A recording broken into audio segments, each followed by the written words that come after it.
Close your eyes. This world is not what you think it is. Close your eyes. This world is not what you think it is. Now, the North Pole is the center of an ocean 10,000 feet deep. The South Pole, the center of a plateau 10,000 feet high. The North Polar Sea is surrounded by continents slightly frozen. The Antarctic continent is surrounded by a belt of ice, frozen seas of at least 1,200 miles thick. Now, the South is a plateau. It gets, in some places, 14,000 feet up. I've been over areas about 13,000.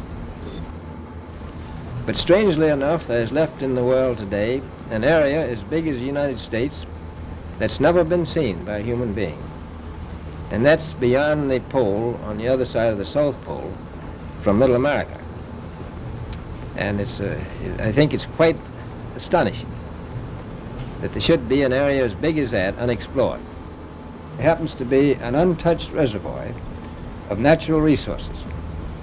And you know, as the world swings with an ever-increasing acceleration, far-flung places once useless, like we thought the North Pole was, and no man's land, become very useful. People get really confused by the cardinal directions and how they work on the flat Earth.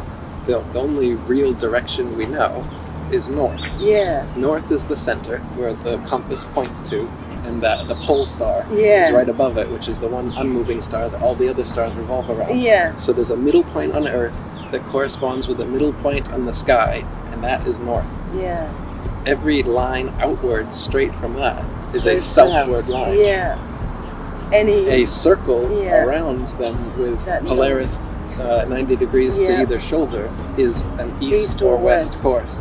People are confused about the ball Earth because they're told that if you travel east in one direction, just keep going straight, you'll come back to the place you started. Now, first of all, nobody's ever done that. Yeah. When they were sailing, they had to sail around the continents anyway. Yeah. So nobody has or could go in a literal straight line and East come or back west, to the place. except for Captain Cook and that, who were trying to. He wasn't going in a straight line either. No, because they were trying to hug They were the trying to find an coastline. inlet of the Yeah. Antarctic coastline. And they never Captain did. Cook, Captain George Nares, and Captain James Clark Ross Yeah. are three people that had big expeditions, many years long, 3 to 4 years, and More than charted 60 50,000 miles, yeah. 60 to 70,000 miles, never finding an inlet to the Antarctic Or getting ice back wall. to the starting point, right. And now none of us are allowed to go down there. Right. I mean, in and the if you same talk about an sense. ice wall, it's the craziest thing ever. Yeah. Yeah, we have footage, great footage now. We look at John Thor's channel, Oh, he's great. Antarctic ice wall. He's Yeah. got some footage that somebody posted, and it just goes on from hundreds Yeah. of miles. Yeah. You can just see, it looks to be about, like they say, a 200 or so foot ice wall that just, and then a plateau Yeah. over it. Yeah, just Which makes perfect sense. We're in like a puddle. Yeah. The oceans must be contained. All water needs to be contained. Yeah. So it makes perfect sense that there would be a container of some sort on the outer circumference, and it would be risen above the oceans to some degree. And of course, those explorers, they never went up on that plateau. They just Yeah. sailed around it. they can't get The up first, on the there. first operation to go up on it was called Operation High Jump. Yeah.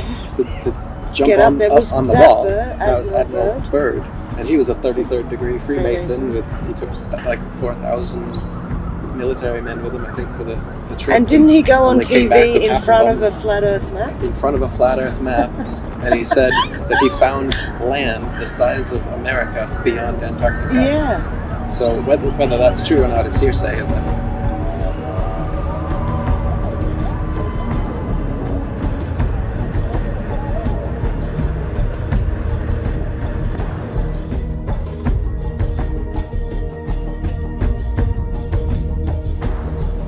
He is over the Shackleton ice shelf, named for the great English explorer who kept returning to the Antarctic until death, so often escaped, kept its rendezvous with him. The smooth shelf roughens. Dark rocks, called nunataks, appear above the ice. Then rugged mountain ranges as far as the eye can see.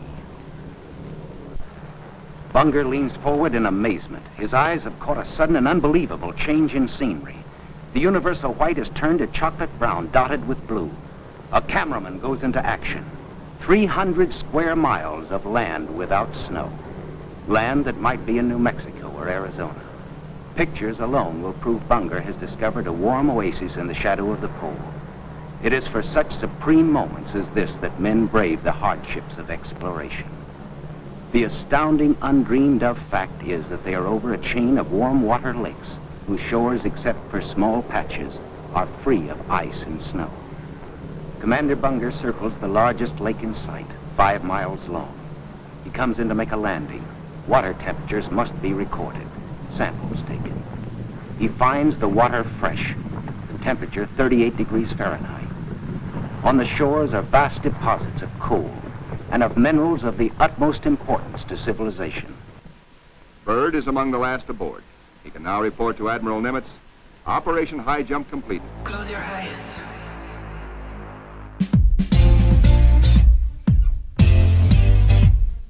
Welcome to another episode of 60-second Freezing Cool Antarctic Facts.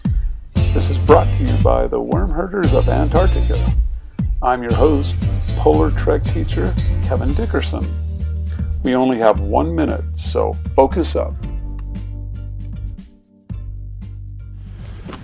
Good evening, and evening it is. It's 10:30 at night. See our beautiful sunset out here in the Ross Sea, McMurdo Sound. I'm on Ross Island. That's where McMurdo Science Station is. And I'm going to show you about how compasses work. So here's my compass I brought from home. And there's a difference between magnetic north and geographical north. Geographical north is the North Pole, where all the lines of longitude meet. The magnetic South Pole is going to be where the magnetic pole lines up.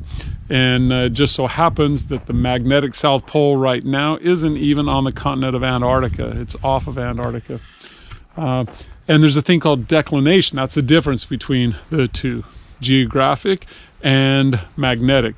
Currently, it's about 140 degrees difference, which means that if your compass did work, it would lead you in almost the complete opposite direction.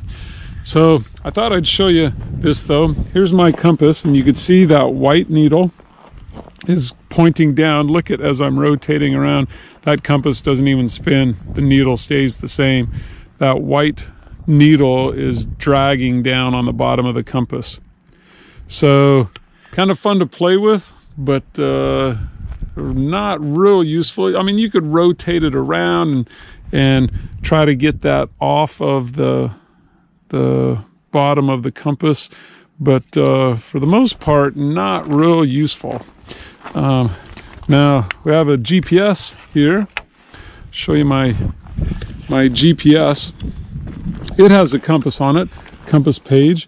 And the key thing you need to remember with the GPS is you got to be moving if you want to get the direction that you're going.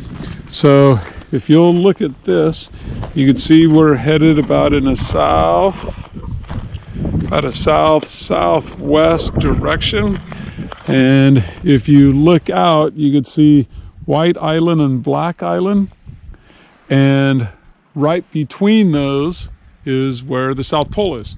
So as long as you're moving, the GPS compass can be reliable. We've used it out in the field on this trip. When we get dropped off by helicopters, we use GPS to know where we're going and how to navigate back and where we're going to get our samples from. If we have any special finds, then we'll mark them with GPS. If we find like seal mummies, dead seals that dry up, possibly hundreds of years old, we'll mark those with GPS, so we'll know where those are at. But there you go. Do compasses work in Antarctica? Now you know. And it just took 3 minutes. Enjoy the sunset. Close your eyes.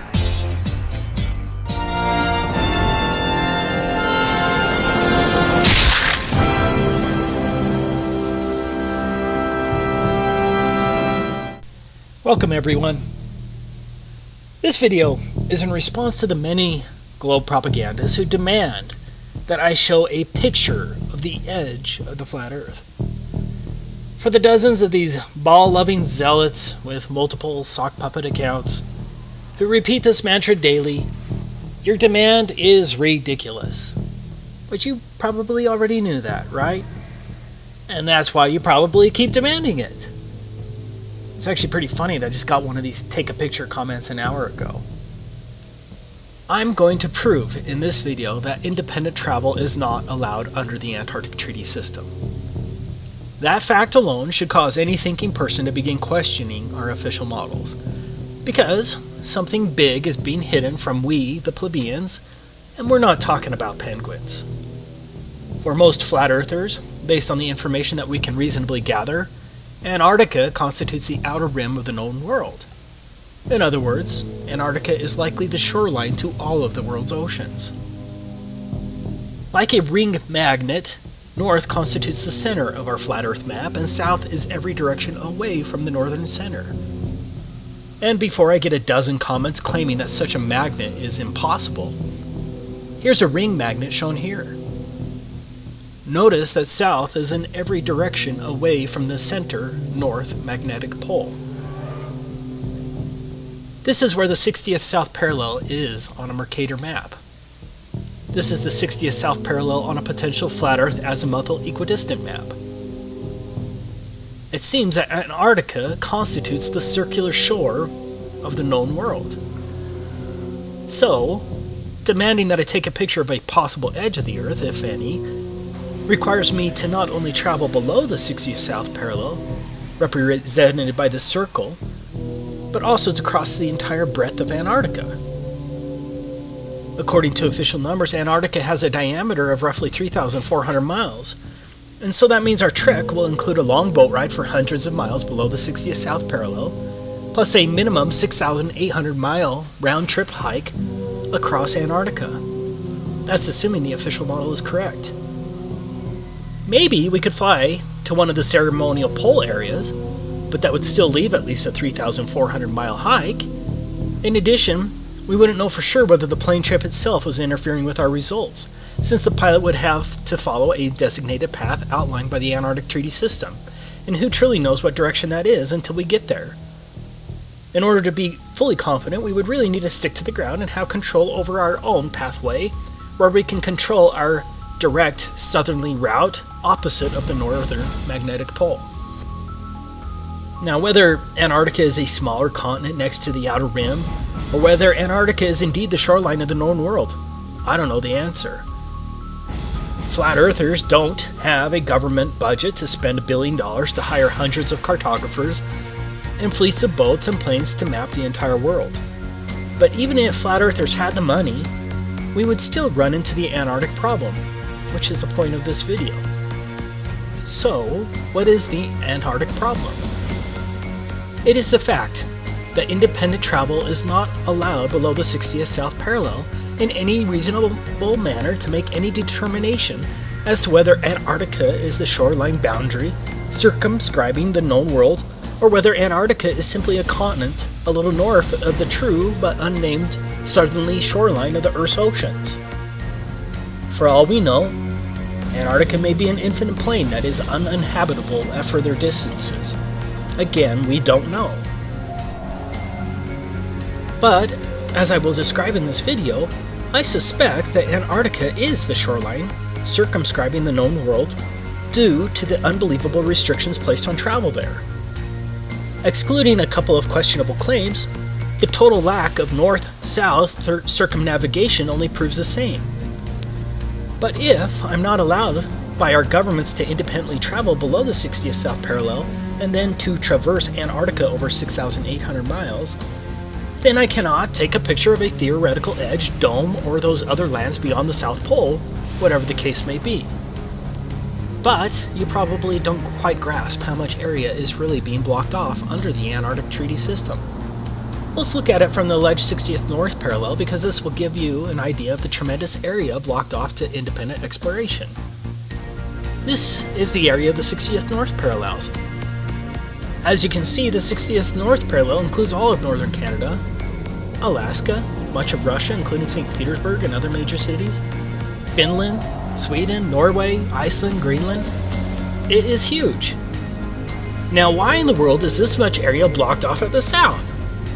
Do you really think it's because of penguins?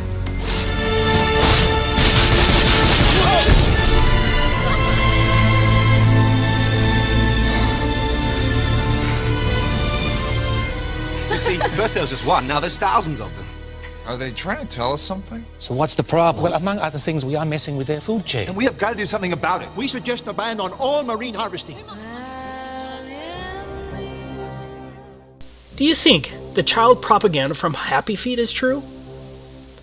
The Antarctic Treaty was executed in 1959 and has been in place ever since. Think about it. No country had any real alleged concerns about the environment at that time.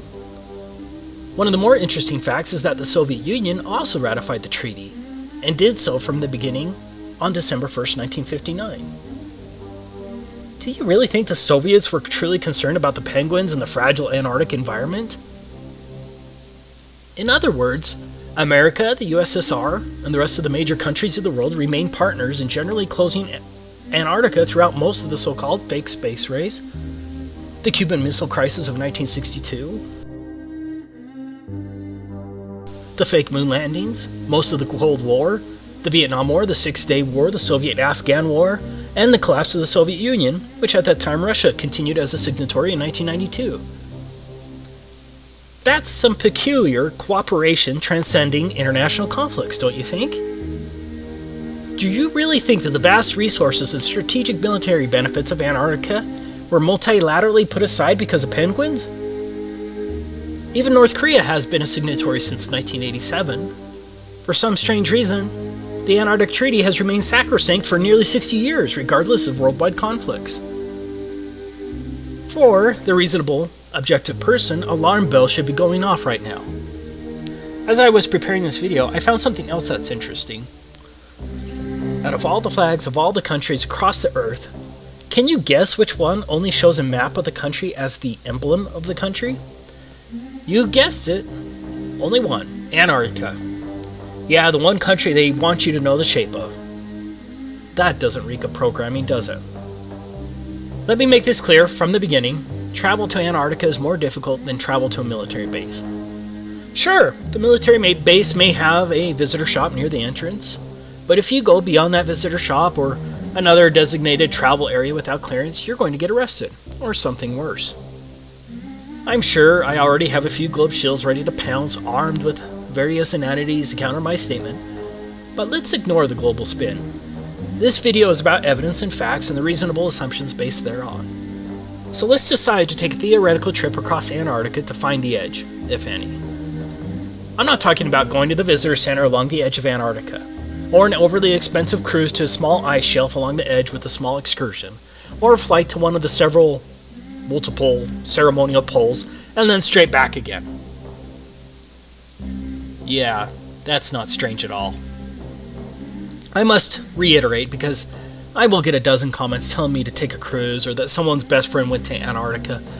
I am not talking about a trip to one of the few designated tourist locations of Antarctica. I'm talking about a real trek, pointed directly south across the entire 3,400-mile breadth of Antarctica and back again to determine whether Antarctica circumscribes the known world and to possibly determine whether there's an edge, a dome, or whatever, and then take a picture of it. I'm talking about repeating the trek of Admiral Byrd and discovering that area as big as the United States that has never been seen by a human being on the other side of the South Pole, full of minerals and such just waiting to be explored. But strangely enough, there's left in the world today an area as big as the United States that's never been seen by a human being. And that's beyond the pole on the other side of the South Pole from Middle America. And I think it's quite astonishing that there should be an area as big as that unexplored. Okay, let's get started with our theoretical trip. So what is required to trek across the entire breadth of Antarctica? Now, I'm in the United States, and so we're going to examine it from the position of a slave of the U.S. But the rules are going to be the same for all 53 signatory countries of the Antarctic Treaty, and everyone else, since these countries all enforce the same provisions. To begin with, we need to understand that anything below the 60th south parallel is referred to as the Antarctic Treaty Area. What does that mean?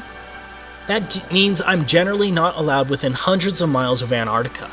from approximately 400 to 900 miles without obtaining a permit to do so. Now, the US government has recorded that some sailors have seen the mountain ranges of Antarctica at 300 miles distance while sailing. Of course, 300 miles should be impossible on the globe with a curvature drop of 11.4 miles, but the 60th parallel is between 400 and 900 miles away from the shoreline of Antarctica. Even under a flat Earth, that's a lot of lower atmosphere to see through, also referred to as atmospheric extinction factor, and a lot of angular size reduction. Despite the claims of the ignorant globe zealots, you can't see through that much lower atmosphere. In other words, I can't even see Antarctica from the ocean without first obtaining a permit from the US State Department, or whatever department that controls that in your country. Taking a trip to the 60th South Parallel isn't going to accomplish anything, and so we're stuck with getting a government permit. So let's go through the steps to obtaining a permit from the US State Department. This is the handbook of the Antarctic Treaty System. These are the rules that govern all signatories to the treaty. We'll be citing to it regularly as it lays down the rules that govern the Antarctic Treaty beyond the fluff of the treaty language itself. Most importantly, we're going to look at the rules governing non-governmental activities located here, and some of the rules regarding the protection of the environment located here. Now, as a US slave, this is the first form you'll have to submit to get approved to travel to Antarctica. The form itself seems rather innocuous until you understand exactly what is involved in the application process. In summary, Antarctica is treated as a giant natural reserve. Like a military base, all activities and pathways in Antarctica must be approved.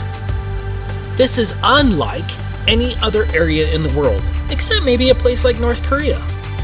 So, when I say that no independent travel is allowed below the 60th South Parallel, I'm stating an admitted fact well recorded as international law.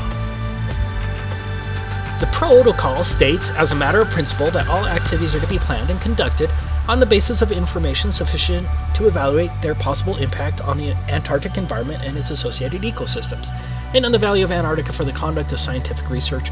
Organizers should be aware that the environmental protocol requires that activities shall be modified, suspended, or cancelled if they result or threaten to result in impacts upon the Antarctic environment or dependent or associated ecosystems.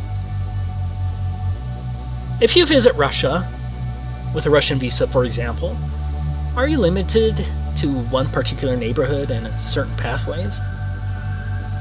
For those who visit America as a tourist, are you restricted to New York City? Or are you generally allowed to travel around America? No one is just allowed to travel around Antarctica. All of your activities, vehicles, and pathways must be approved, but it gets much worse. Now, how many genuine people watching this video think that the purpose of seeing the edge, the dome, or the extended plain beyond Antarctica would be approved by the US State Department and the other myriad of agencies? Are you ready to litigate the matter when some State Department official arbitrarily says something like, "I think your expedition is frivolous and would be too damaging to the environment, especially in the light of the frivolity of the expedition"? I don't think a court will overturn that decision, especially when treaty law supersedes any rights you may think you have. So, we're going to have to come up with some fake expedition that will somehow get approved. Let's say we're a tree-hugging Luciferian geologist conducting a comprehensive analysis of the global carbon footprint on Antarctica and its flora and fauna. I think that sounds plausible, and so we could hypothetically fake our way in with respect to our purpose, but it will be tricky. Okay, I'm not advocating that anyone break the law, this is all theoretical. That brings us to the next point. Entire swaths of land are entirely off limits to all travel. These are called specially protected areas. It's pretty much guaranteed that no one is going to get a permit to go through a specially protected area. If my math is right, that's 1,373 square miles that are allegedly specially protected areas.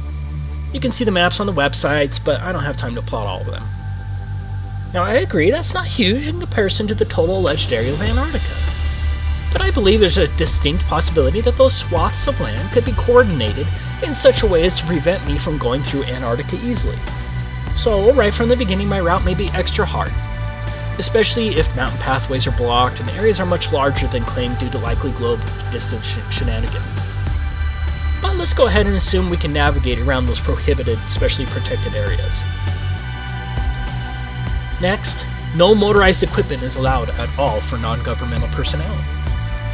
Page 308 states, do not use aircraft, vessels, small boats, or other means of transport in ways that disturb wildlife either at sea or on land.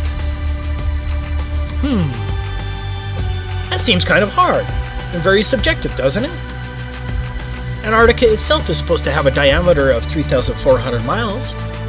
That means no motorized equipment for at least a 6,800 mile round trip? That sounds pretty damn impossible, right? Especially if Antarctica is much bigger than what is claimed. What about sled dogs? Surely they'll be allowed. What's that? Sled dogs aren't even allowed? Okay, so our trip is now limited to a very long hike in insanely harsh conditions over an extreme rise of elevation. On a side note, Antarctica has the highest average elevation of any alleged continent, but I'm sure that's just coincidence, right? But getting back to our insane trip, we not only have to walk at least 6,800 miles, mostly depending on when we need to turn around, we must also tread extremely lightly, as walking on plants in Antarctica is prohibited. I can't damage plants or frighten wildlife on a 6,800 mile journey in a wilderness? I wonder if the Lewis and Clark expedition was limited by such requirements. Good luck traversing 6,800 miles on foot without damaging plants or frightening wildlife with no motorized equipment. I'm not saying that we couldn't figure out a way to get around these big issues, or maybe we could just, theoretically ignore the issues once we get there, but again, I'm not advocating that anyone break the law. I'm saying that these are listed enforcement rules under the Antarctic Treaty System. And so think of how easy it would be for one of the many international bureaucrats reviewing our application to deny a permit to trek across Antarctica based on this one plausible excuse. Sorry, you're going to end up walking on plants and scaring birds at least one time during your 6,800 mile journey, and the Antarctic Treaty System prohibits such activities. Application denied. For argument's sake, let's just assume we're going to figure out a way to get around that. Don't ask me how. The next issue is, how are we going to carry all that food and fuel for heat? And don't think that the Antarctic Treaty System isn't concerned with how we store our fuel. The United States itself is roughly 2,500 miles across.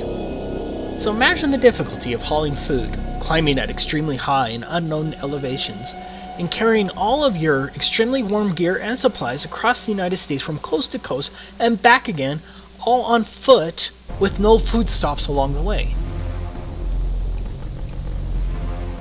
And don't forget, we're going to have to haul our poop as well.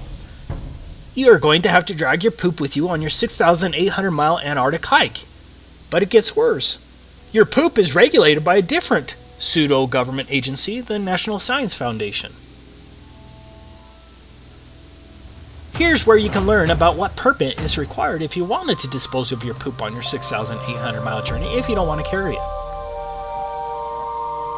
Could you imagine for your next trip to France and the custom agent saying, "Welcome to France. By the way, no vehicles are allowed, no animals are allowed, do not walk on any plants, and here's a bag for your poop. Be sure to bring it back full." If you don't want to carry your poop, you're going to have to get a permit from the National Science Foundation. Enjoy your stay. But here's another and potentially bigger problem. What if there is no edge when you get there? The conditions only get worse. How many years of supplies can one carry by a handheld sled and some skis? What if Antarctica goes beyond 3,400 miles? What then? When do you turn your back, and how do you prove it? Because the globe shows are just going to call you a liar anyways. Any sane person right now would have to admit that our little trip is impossible, but we have a lot of paid-for apologists for our slave masters who will still somehow claim that I'm lying when I say that independent travel in Antarctica is prohibited. But we're not done. Going back to our form DS4131, In addition to disclosure to other parties to the treaty, the information provided may be shared with the U.S. Environmental Protection Agency to ensure compliance with 40 CFR Part 8 Environmental Impact Assessment of Non-Governmental Activities in Antarctica, as well as with other relevant U.S. agencies. This brings us to one of the most important issues facing us. What is an environmental impact assessment? No country, even North Korea, would ever require an environmental assessment before traveling across their country. It's insane. Here's the definition of an environmental impacts assessment in the U.S. Code of Federal Regulations. Environmental impact assessment means the environmental review process required by the provisions of this part and by Annex 1 of the Protocol, and includes preparation by the operator and U.S. government review of an environmental document and public access to and circulation of environmental documents to other parties and the Committee on Environmental Protection as required by Annex 1 of the Protocol. Well, let's see what the Committee for Environmental Protection says. Article 8 of the Protocol requires the parties to conduct environmental impact assessments for the Antarctic activities and provides 3 levels of assessment according to the potential impacts of each activity. The procedures for environmental impact assessment are detailed in Annex 1 of the Protocol. If a proposed activity is determined in a preliminary stage of assessment to have less than a minor or transitory impact, it may proceed.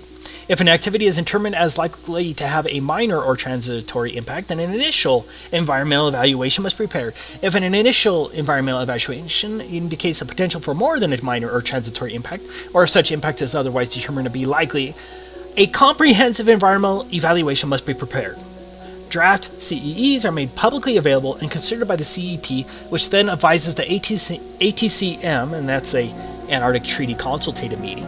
Comments provided by other parties in the ATCM must be addressed in a final CEE, which is used as a basis for making decisions about whether and how the activity is conducted. Same law as here.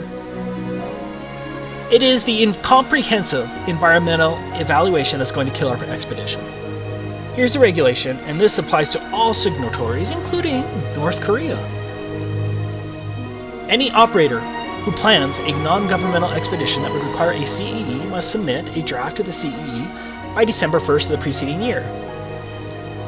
Within 15 days of receipt of the draft CEE, EPA will send it to the Department of State, which will circulate it to all parties to the Protocol, and forward it to the Committee for Environmental Protection established by the Protocol, and publish notice of receipt of the CEE and request for comments on the CEE in the Federal Register, and will provide copies to any person upon request. The EPA will accept public comments on the CEE for a period of 90 days following notice in the Federal Register. The EPA, in consultation with other interested federal agencies, will evaluate the CEE to determine if the CEE meets the requirements under Article 8, Annex 1 to the Protocol, and the provisions of this part, and will transmit its comments to the operator within 120 days following publication in the Federal Register of the notice of availability of the CEE.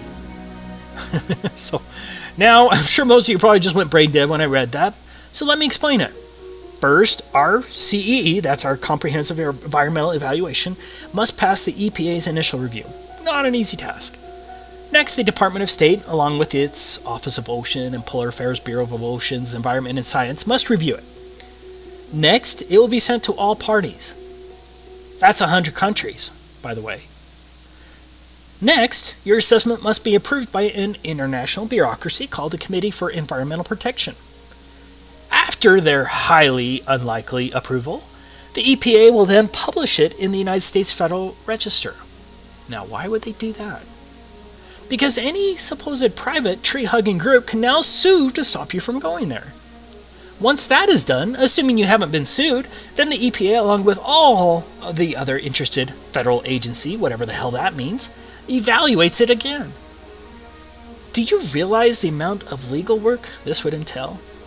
Do you realize how easy it would be for any one of hundreds of entities or thousands of bureaucrats to halt your expedition? Again, this applies to all countries. One person in the comments of my last Antarctic video claimed that it wasn't necessary in the United Kingdom. Well, he lied. The Environmental or Madrid Protocol is part of the Antarctic Treaty System and applies to all countries. Here is the requirement on the UK application if you're interested. As explained above, for every person in the United States who wants to get a permit to travel across Antarctica has to first submit the environmental impact assessment to the EPA. You know, the freedom-loving EPA. Beware! Beware! Time is short! EPA! EPA! EPA! Believe me! Believe me!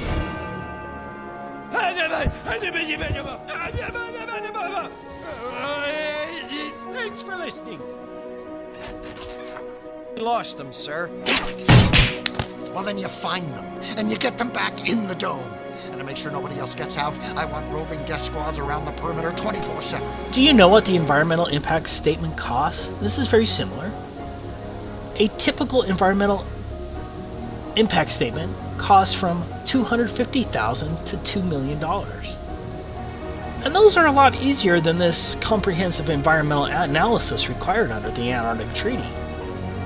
For us, the biggest problem is that you would have to incur the expense of the environmental impact assessment before you know if you're denied, due to whatever arbitrary claim a bureaucrat can think of.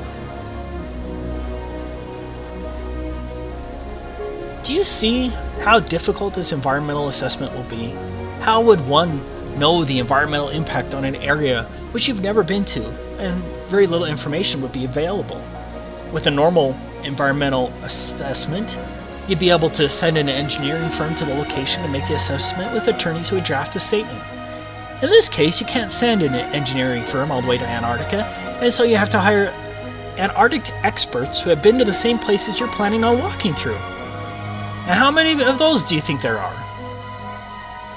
I say that we can safely assume that the price of getting an environmental impact assessment approved by the EPA and the International Agency would cost millions, assuming no supposed private group sues you once it's published in the Federal Register. Do you have more than $2 million to spend for an environmental impact assessment? And then, what if the EPA or the Committee for Environmental Protection or one of the other agencies says no? Maybe that not enough information was provided. Are you ready to spend another $2 million to fight that in court? But you still have to have your purpose approved. Do you see the problem there?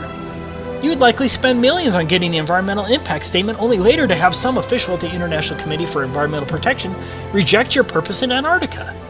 You would truly gamble millions in this silly endeavor. To learn more about the environmental assessment procedures with the Committee for Environmental Protection, you can research it here. See also.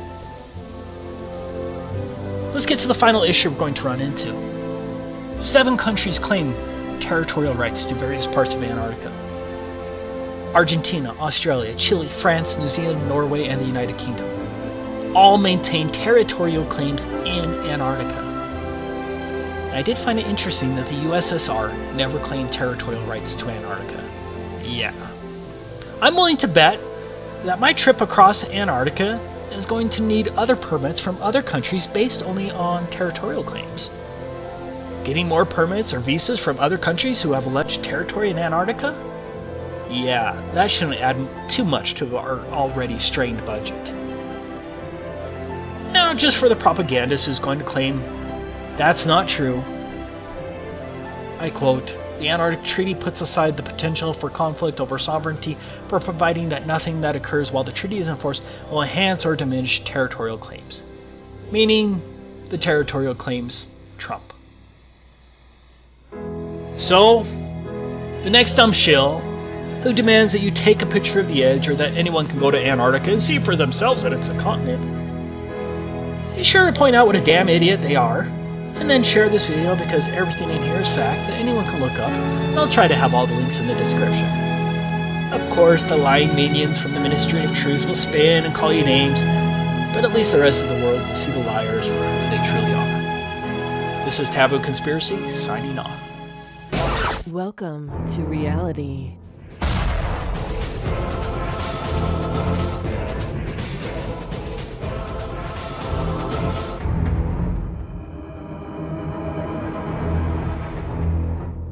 What's going on, everyone? It's Jeranism, back with another video for you today. Wanted to talk a little bit about Antarctica. So recently, someone who has been studying flat Earth decided to look down into Antarctica, and he found out some things that he did not know.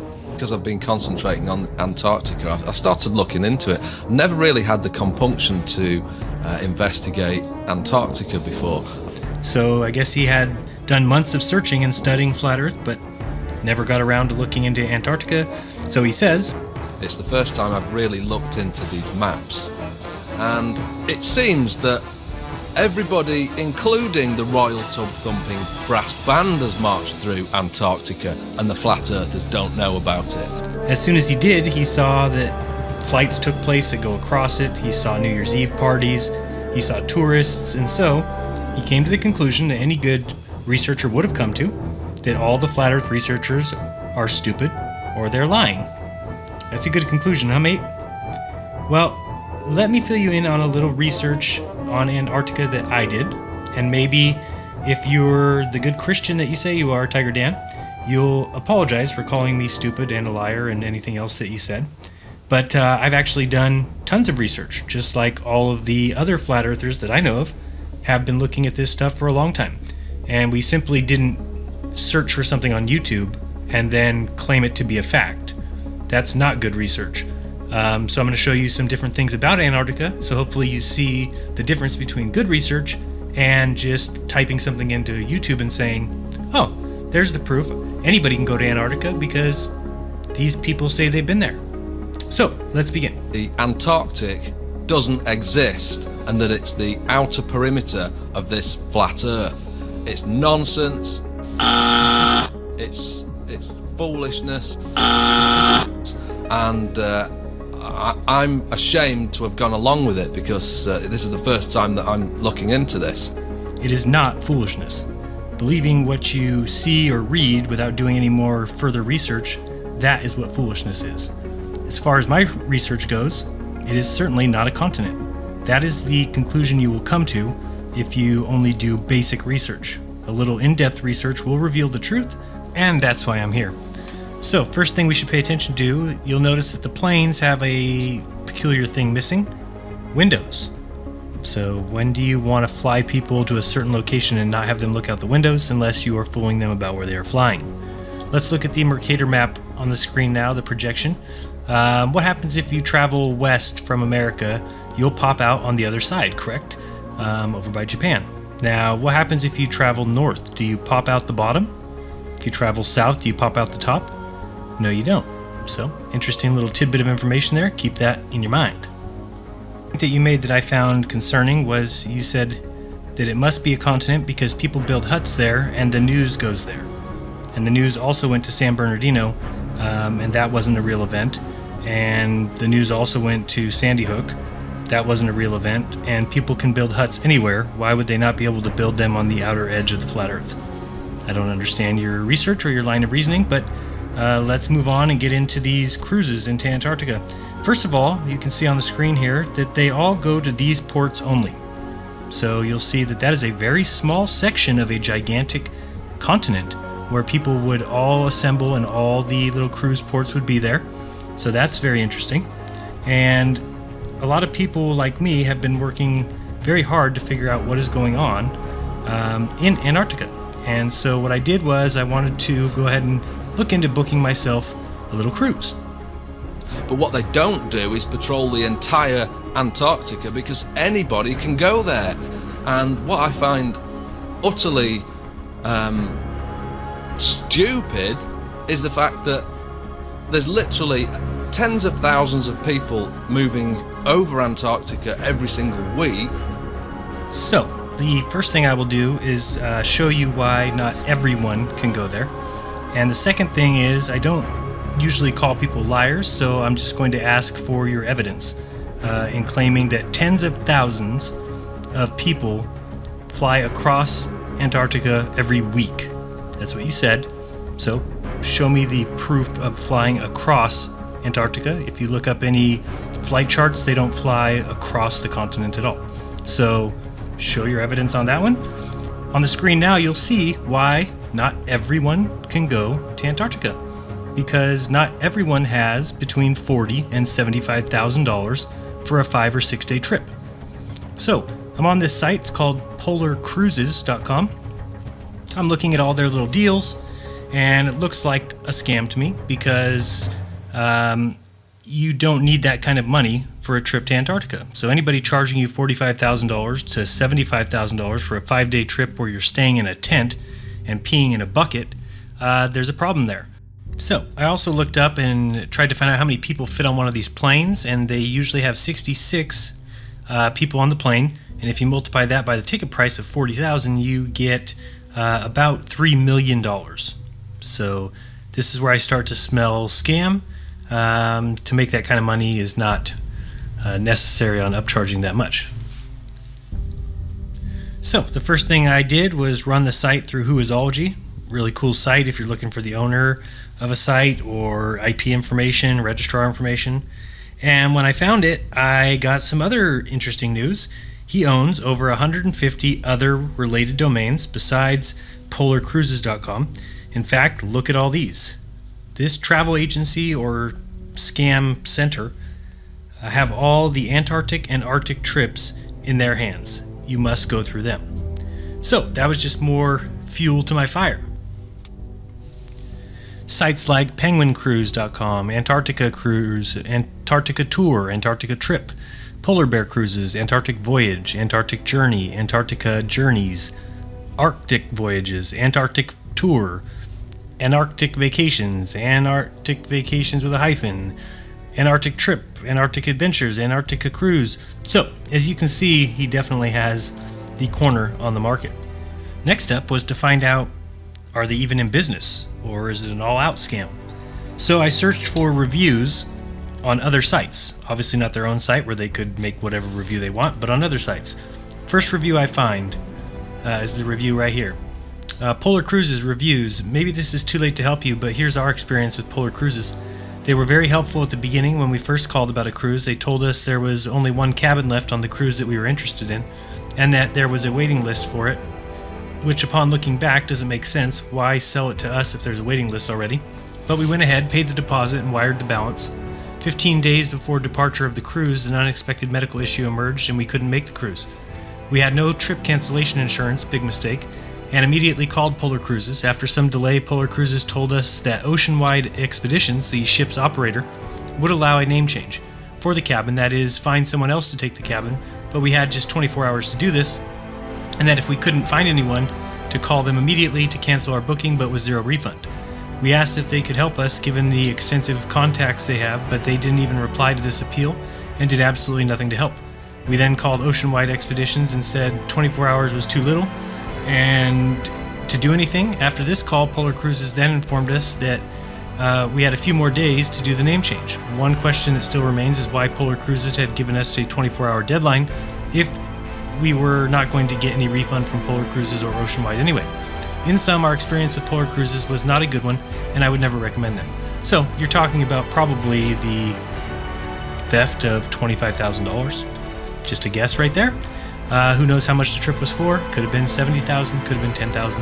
I don't know, but I was on the right track. There's a problem with taking a cruise down in Antarctica. Now, I hope you are ready for the story to get a little bit juicy. Thanks for holding on so far, because it's about to get real interesting. So, in looking at the page here that lists the employees, I'd already looked up Jim, couldn't find anything. He's the one who owns all the domains. I looked up Sharon, couldn't find much. Again, both Jim and Sharon have very non-unique names. But Chuck and his wife, Lynn, were easy to find. Here you're looking at Chuck Cross. He is a Antarctic polar expedition leader, so it says. So is his wife. But they only have one photo of themselves all online. So, I mean, if you can search Google, I did here in a second, you'll see it on the screen. And that even putting her name and Bend, Oregon, where they supposedly live, turns up just that one photo and only articles that look like they come from their site or in regards to them being travel agents. You can see here, just that one picture up at the top. So that left me with one other person, and I looked her up, and I always thank my lucky stars when I see somebody with a unique name. They're usually easy to find online. Her name is Nina Spinrad. So here it talks about her being an outdoor lover, and so I began to search Spinrad, Nina, and I get a ton of results for a Dr. Richard W. Spinrad. Who is he? Well, he was named in 2014 as the NOAA Chief Scientist by Barack Obama. Then I see Mr. Spinrad was the President of Research at Oregon State before his appointment as head of the National Oceanic and Atmospheric Research Center. And, of course, we know that this travel agency is based in Oregon. So, prior to that, he was the research director for the U.S. Navy.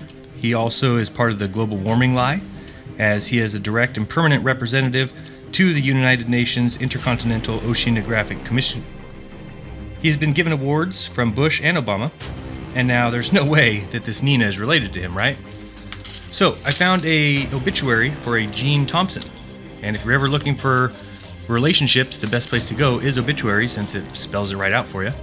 And in Gene Thompson's obituary, he was survived by his daughter, Elena, and her husband, Dr. Richard Spinrad, and their son, Gary, and his wife, Nina Spinrad. So, for those of you following along, we now have one company who owns all the domains for Arctic and Antarctic trips. It has 5 employees. One of them is the daughter-in-law of the head honcho and President Barack Obama's selection for chief scientist for the NOAA. So that means we have a Navy veteran, a military man who has taken a military oath in charge of the ocean as chief scientist, just like all of our scientists who went to the moon, who are on the ISS or are currently or former military. Worth noting, if you spend 10, 20, 30 years in the military and then you get honorable discharge or you leave or retire, you're then considered a civilian. So if you become an astronaut, you are a civilian astronaut. So when we look closely, we can see that honestly most of what we think of as science has been militarized. Also wanted to point out, if you look at the screen now, you'll see I did some flight tracking, and I don't see any planes that are going anywhere near the Antarctic landmass, which really only makes sense when you think of Antarctica being the ring around the flat plane. If it were a giant continent on the bottom of a globe, why wouldn't we be crossing it to go from Australia to South America, etc.? And flat earthers just don't seem to know about this, and they think that Antarctica doesn't exist and that it's a military manned base and they don't allow anybody in there. Well, anybody can go to Antarctica. And the one good thing that's come out of me investigating this is the fact that it's exposed a lot of these flat earth liars, and they don't go out there patrolling all round Antarctica. That's just stupid. And the most stupid thing of all is that some of these flat earthers think that Antarctica doesn't exist. So next, let's talk about some of the reviews from people who have taken these cruises to Antarctica, since Tiger Dan wants to say that everyone, including some band, has gone there. We can tell when reviews are real, right? Do all people speak the same? Do they all spell correctly and use proper English and proper punctuation and grammar? Are all people always satisfied? Let's see. Oh, one other note. Do all people's names generally have more than 3 letters? We'll see. First one here is the trip exceeding their expectations. Another one from Kay and Jim here. This was the best trip ever for us. The expedition team was great and so very interesting to chat with. We got another one here from Ted and then Jan. Dear Sharon, I want to thank you for everything. You folks met and exceeded all my expectations and then some. I had the best time on this ship. Down here, hi Sharon from Jan. I don't think any of us knew what an incredible gift it would prove to be to have you upgrade our cabins and our decks. It was great to be all together. We loved the full-length windows and the balconies. Got another one here from another Susan. You may not remember, but you sold me the November Sea Explorer trip. We are now home. We wanted to thank you for the most excellent counsel. You provided the ammunition to convince us that the extended trip was the way to go. You were so right. Your recommendation for rooms was perfect. We were in room 346. They have 66 rooms on the boat, but for some reason, room 346. Sharon here says, we just returned from our trip this evening, and the Antarctica trip was amazing. We saw lots of glaciers, many that looked as if they were sculpted by artists. Next, we have one from Lori. I am still processing what a phenomenal place Antarctica is. Thank you for your help in such a trip of a lifetime. I am so glad I was able to make this phenomenal trip. From Angus, the trip was amazing, exceeded my expectations. The crew was brilliant. I would not hesitate recommending this voyage and ship to anyone. Down there we have Melissa. We had an excellent trip and it ran perfectly without any hitches.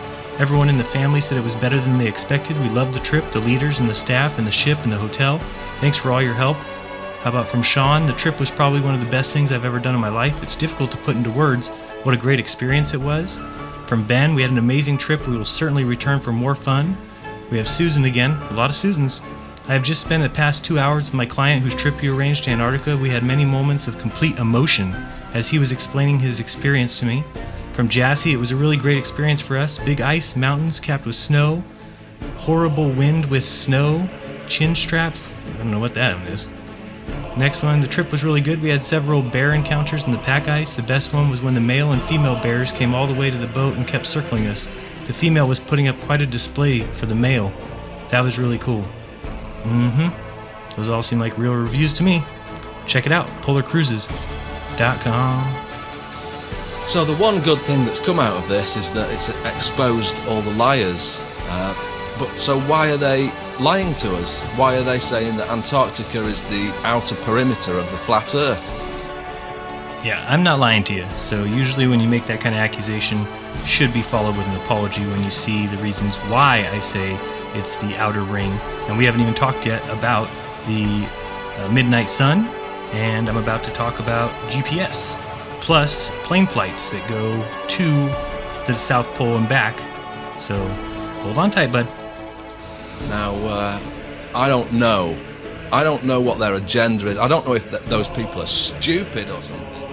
Oh man. Honey! Yeah. They know that I'm stupid or something. Sorry, well, you know you... What am I gonna do? You can't... Maybe it's the case that they're collectively a tight-knit group of agents who are trying to put out disinformation about the flat Earth, or maybe it's the case that they're utterly stupid and they haven't even done basic research on the Antarctica. I don't know which one it is. Nobody's allowed to go down to Antarctica, and you'll probably get shot if you go within 1,000 miles of the border. It's utter nonsense. It's utter nonsense. Oh, babe, did you do basic research on Antarctica? No. Oh boy. Did the other agents?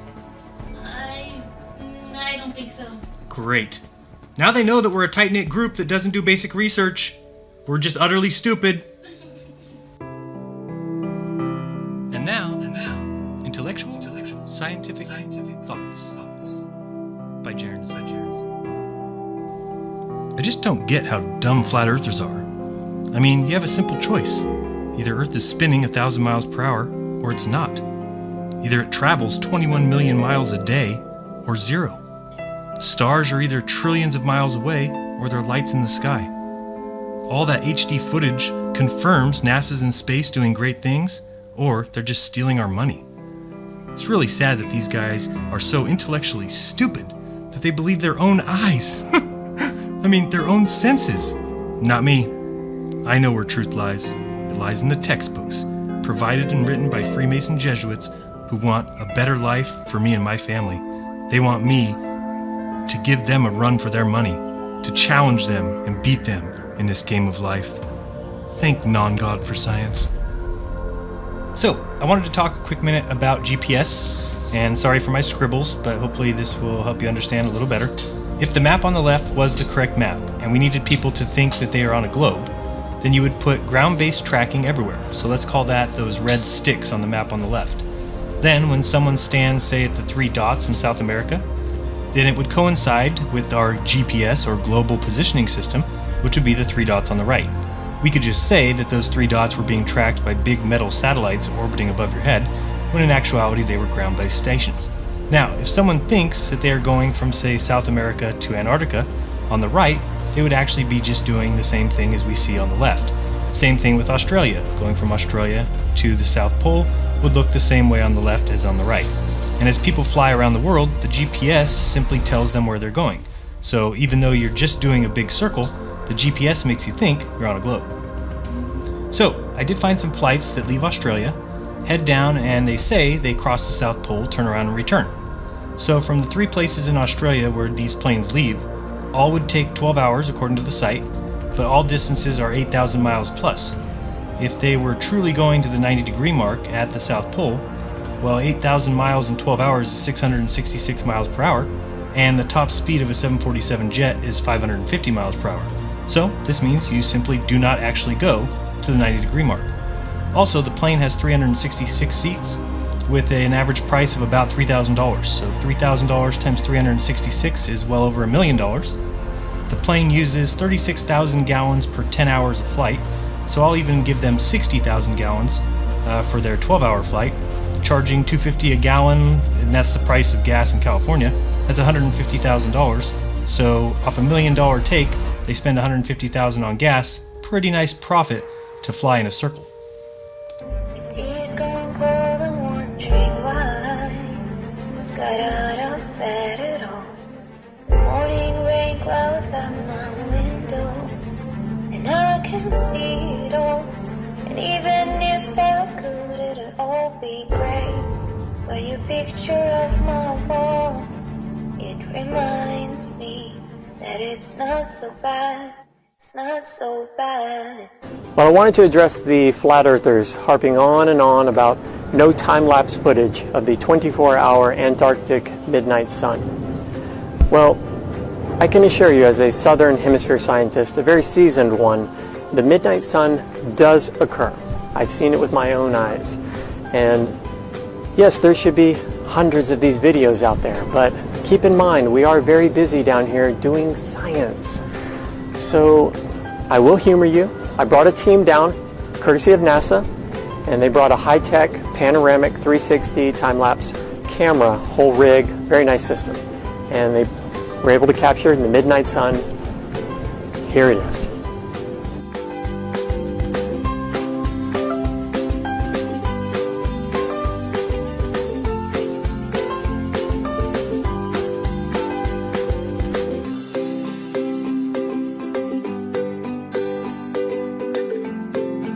As you can see, Jeran, we really do have a 24-hour midnight sun down here in the southern hemisphere. Keep in mind that humble pie is best served with a warm cup of hot chocolate. I do expect a full apology. Shit! Son of a bitch. Damn it, Brian. Tears gone cold and wondering why got out of bed at all. The morning rain clouds out my window, and I can see it all. And even if I could, it'd all be great. But your picture of my wall, it reminds me that it's not so bad. It's not so bad.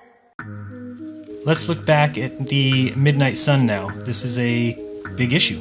Based on current cosmology, if the Earth is a ball, then the North Pole and the South Pole have to be the complete same but opposite, when one is facing the sun versus when the other is facing the sun.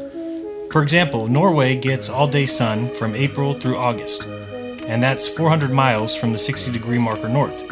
Well, if that's true, then if the Earth is a ball, the same areas opposite must be getting the same no sun in the south on the same days. Well, webcams will clearly show that it is quite a bit different in Antarctica than it is in the north. For instance, the north may get all-day sun, while the south is still getting a little bit of sun, when they should be getting nothing but darkness. I'll show some webcams to prove this point.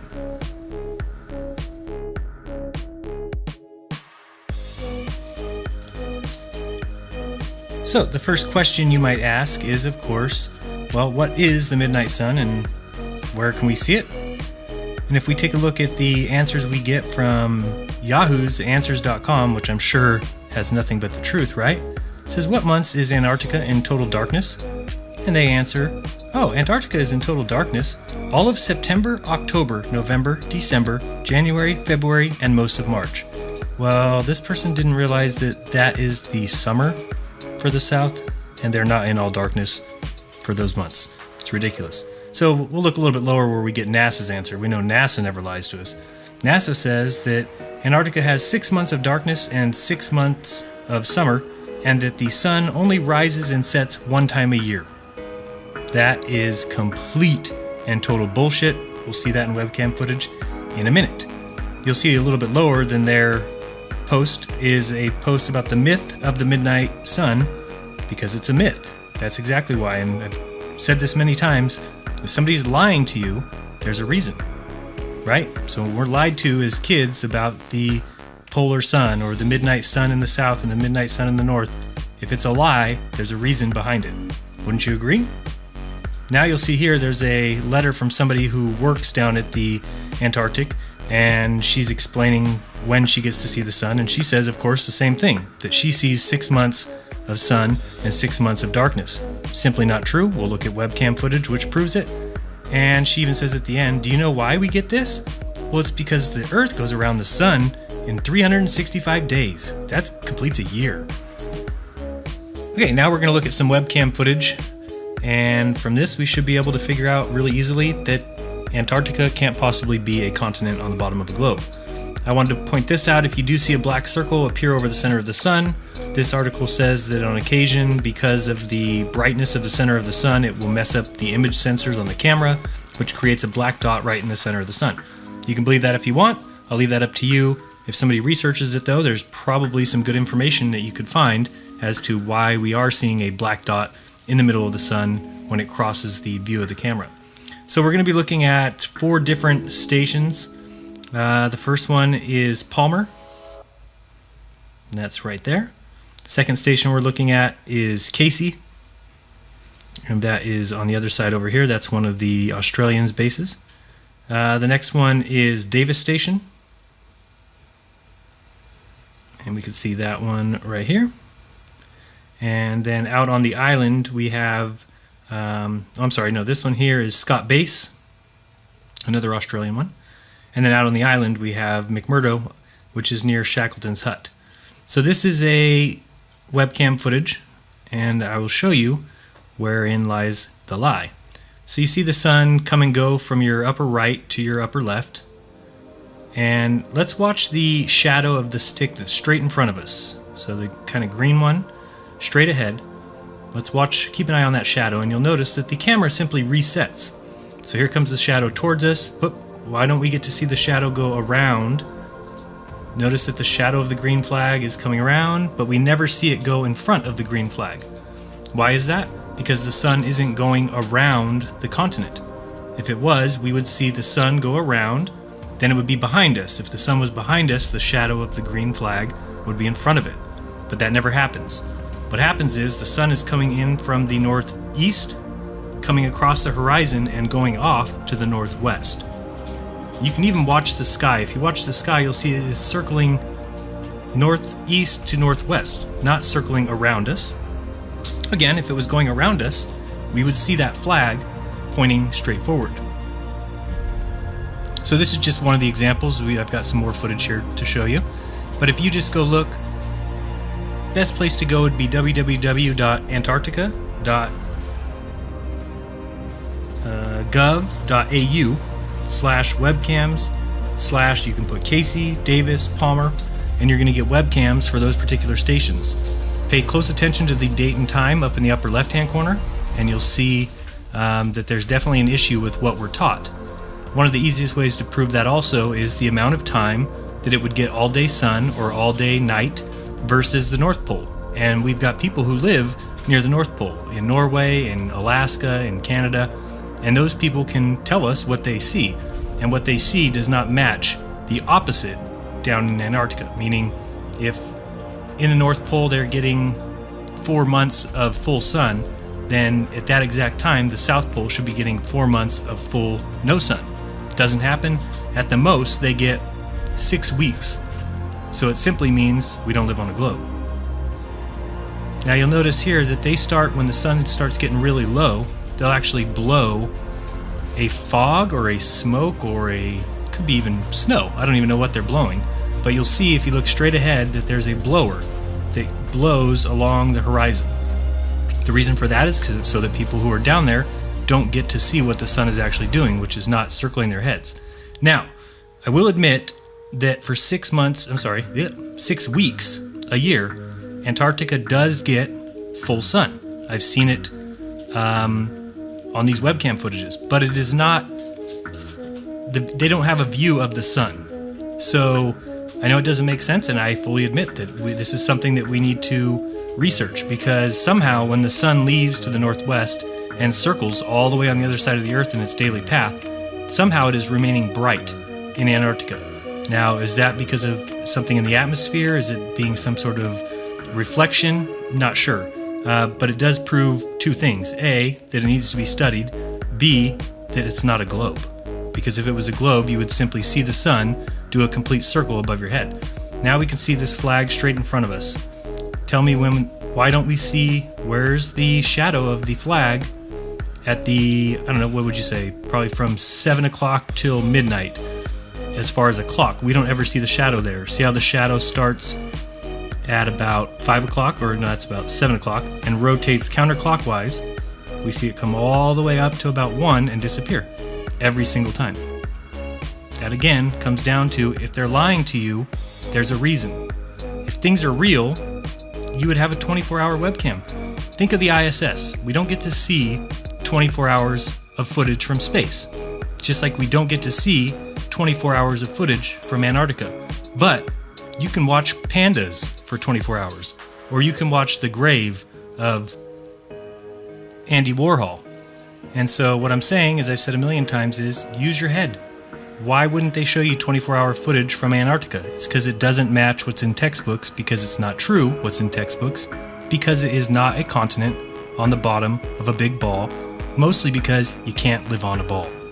Watch this again. Keep an eye on the clock up there, the date and time in the upper left-hand corner, and watch the sun as it comes across the horizon, but it comes from the northeast, goes to the northwest, because in Antarctica, the sun's going to come into your view and then leave your view as it does its circle, its daily path throughout the flat plane that we call Earth. So, I do have some other webcam footage, but I'm going to probably end this video a little early since I didn't want to go too long and I've already gone half hour. So, the other video cam footage I have I will show in a separate video, but basically it's just going to touch on the problem with the midnight sun. The webcam footage shows the months of October and November when it's supposedly supposed to be nothing but daylight, and it will show that it clearly gets dark. And it also gets dark in late January and February, where we're told that there's a whole stretch of 6 months where it would stay dark and 6 months that it's light. Again, we could just keep our eye on what we're seeing in front of us now. Watch that green flag right in front of you. Watch as the shadow goes around in a half circle and then stops and resets and starts over. This is clear evidence that they are adjusting or faking webcam footage in order to prove to you something that is not true.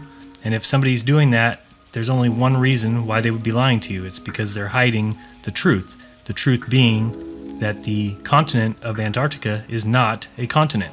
I'm watching this film, nothing to do with this foolishness of a flat earth, but I'm watching this film and I get around, minute whatever, and I nudge Paul and I said, Paul, this movie just disproved the flat earth.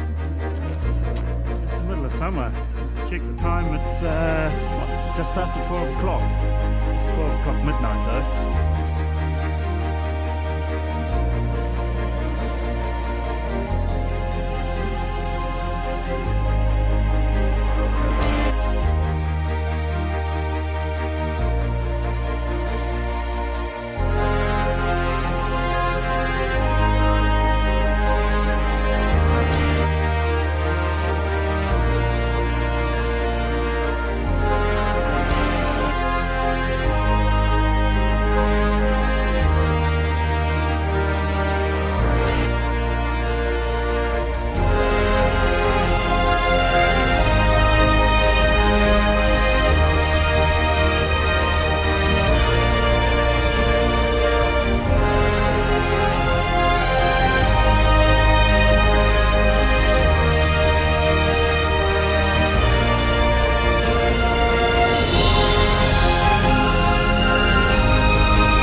could see it all.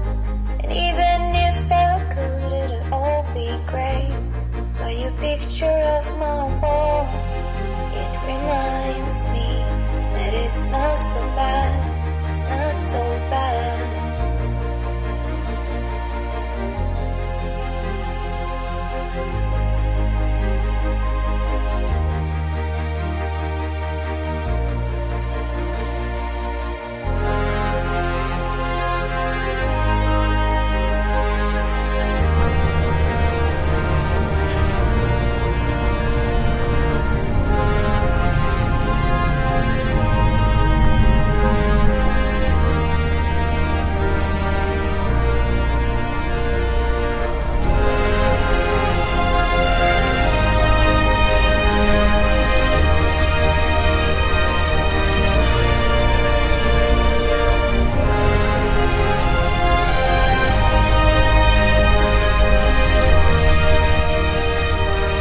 He documents it!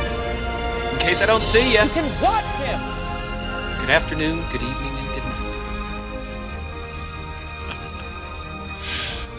Yeah.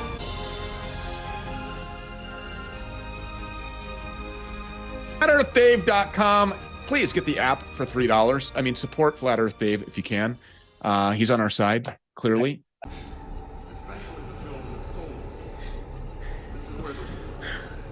Close your eyes. Wake up, wake up, wake up. This world is not what you think it is. Close your eyes. This world is not what you think it is.